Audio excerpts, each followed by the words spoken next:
A day in my life, bawal talaga yung maubusan kami ng sabon na ito. Bakit nga ba? Ito talaga kasi ang aming family soap. Lalong-lalo na sa mga anak ko rin na babae. Ito lang naman talaga yung sabon na minimaintain namin na pampuputi at pampakinis ng aming balat. Ito po ang Illumina Premium Lightening Soap, Kojic Plus Vitamin B3, Lemon and Papaya. Kaya kung mapapansin mo yung mga balat ng anak ko, ayan, iisang sabon lang po yung gamit namin. Alagang Illumina Soap, Premium Lightening Soap na Kojic mga mima. Syempre, sa mga gustong gumamit nito, nagtitinda din po kami nito mga mi.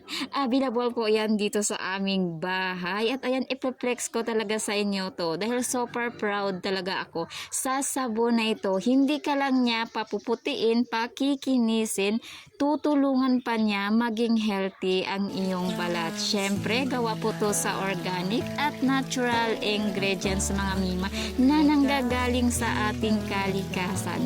Sarap po maligo yung wala kang maramdamang hapdi na kahit ano sa iyong balat dahil po napaka mild po ng kanyang scent mga mi at wala po siyang halong kemo-kemo. Alam mo na yun kung anong kemo-kemo. Kaya sa mga gustong kuminis ay mag-Illumina na.